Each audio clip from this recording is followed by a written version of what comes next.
Red C ಅಥವಾ ಈ ಒಂದು ಗಲ್ಫ್ ಏನದ ಈ ಎಲ್ಲ ಪ್ರದೇಶಗಳನ್ನು ಸೂಕ್ಷ್ಮ ಅಭ್ಯಾಸ ಮಾಡಿದಾಗ ಇಡೀ ವಿಶ್ವದ ಎಣ್ಣೆ ಅಲ್ಲಿ ಬಂದು ಸಂಗ್ರಹ ಕೊಡ್ತದಪ್ಪ ಅಂತ. ಹೀಗಾಗಿ ಅದು ಎಣ್ಣೆ ಬೆಲೆ ಅವ್ರಿಗೆ ಗೊತ್ತಿಲ್ಲ. ಕಚ್ಚಾ ಎಣ್ಣೆ ಬರ್ತದೆ, ಅದರ ಮಾಲಕರಿದ್ದಾರೆ ಅಷ್ಟೇ. ಅವರು ಅದರ ಸದುಪಯೋಗ ಮಾಡ್ಕೊಂಡವ್ರು ಅಮೇರಿಕಾದವರು ಮತ್ತು ಯುರೋಪ್ ಖಂಡದವರು.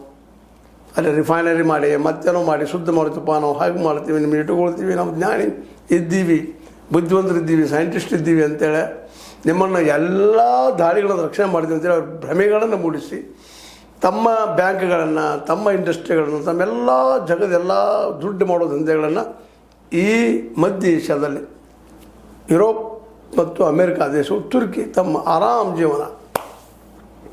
ಹೀಗಾಗಿ ಅವರು ರೈತರಿಗೆ ಸಿಕ್ಕಾಪಟ್ಟೆ ಸಬ್ಸಿಡಿ ಕೊಟ್ಟು ಮಾಡಿ ತಮಗೆ ಆಹಾರ ಬೇಕಾದ್ರೆ ಬೆಳೆಸ್ಕೊಳ್ತಾಯಿದ್ರು. ರೈತಗೆ ಅಲ್ಲಿ ಲಾಸ್ ಆಗದಂಗೆ ನೋಡ್ಕೊಂಡು ಹೋಗ್ತಾಯಿದ್ರು. ಆದರೆ ಉಳಿದ ದೇಶಗಳಿಗೆ ಮಾತ್ರ ಹೇಳ್ತಾಯಿದ್ರು, ರೈತರಿಗೇನು ಮಾಡಲಿಕ್ಕೆ ಹೋಗ್ಬೇಡ್ರಿ, ಕೊಡಬೇಡ್ರಿ, ಪಾಪ ಅವ್ರಿಗೆ ಸಬ್ಸಿಡಿ ಕೊಡುವಾಗಿಲ್ಲ ಅಂತ ಓಪನ್ ಮಾರ್ಕೆಟ್ ತಂದ. ಆ ಮೂಲಕ ಒಂದು ದುಡಿಯೋ ವರ್ಗವನ್ನು ಪೂರ್ತಿಯಾಗಿ ಸ್ನಬ್ ಮಾಡಿ ಹೋಗ್ಬಿಟ್ರು, ಬಗ್ಗಿಸಿ ಹೋಗ್ಬಿಟ್ರು.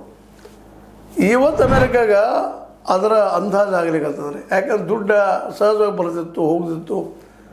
ಇರಾನ್, ಇರಾಕ್ ಎಲ್ಲ ದೇಶಗಳು ಸುತ್ತಮುತ್ತಿದಂಥ ನಮ್ಮ ಅರಬ್ ಕಂಟ್ರಿಗಳು ಇವುಗಳಲ್ಲೆಲ್ಲ ಎಣ್ಣೆಯನ್ನು ತಾವು ಮಾರಾಟ ಮಾಡಿ, ಏಜೆನ್ಸಿ ಮಾಡಿ, ದಲಾಲಿ ಮಾಡಿ ದುಡ್ಡು ಗಳಿಸ್ತಾ ಇದ್ದಾರೆ ಸಿಕ್ಕಾಪಟ್ಟೆ. ಟ್ರಿಲಿಯನ್ ಡಾಲರ್ಗಳು. ಟ್ರಿಲಿಯನ್ ಅಂದರೆ ಏನು ಒಂದು ಕಲ್ಪನೆ ಇರಲಿ, ಪಾಪ ಜನಸಾಮಾನ್ಯರಿಗೆ ಗೊತ್ತಿರೋದಿಲ್ಲ. ಈ ಒಂದು ಲಕ್ಷ ಅಂದ್ರೆ ಗೊತ್ತದ, 100 ಲಕ್ಷ, 1 ಕೋಟಿ, 100 ಕೋಟಿಗಳಾದಾಗ 1 ಬಿಲಿಯನ್ನ, 100 ಕೋಟಿಗಳು ಬಿಲಿಯನ್ ಆದಾಗ ಅಂಥ 100 ಕೋಟಿ ಬಿಲಿಯನ್ಗಳು ಟ್ರಿಲಿಯನ್. ಹಿಂಗೆ ವರ್ಷಕ್ಕೆ 3-4 ಟ್ರಿಲಿಯನ್ ಅಥವಾ 10 ಟ್ರಿಲಿಯನ್ ಗಳಿಸುವಂಥ ಈ ಯುರೋಪ್ ಮತ್ತು ಅಮೇರಿಕಾ, ಅದರಲ್ಲೂ ಅಮೇರಿಕಾ ಅದರ ರುಚಿ ಎದ್ದುಬಿಟ್ಟಿತ್ತು ಅವ್ರಿಗೆ.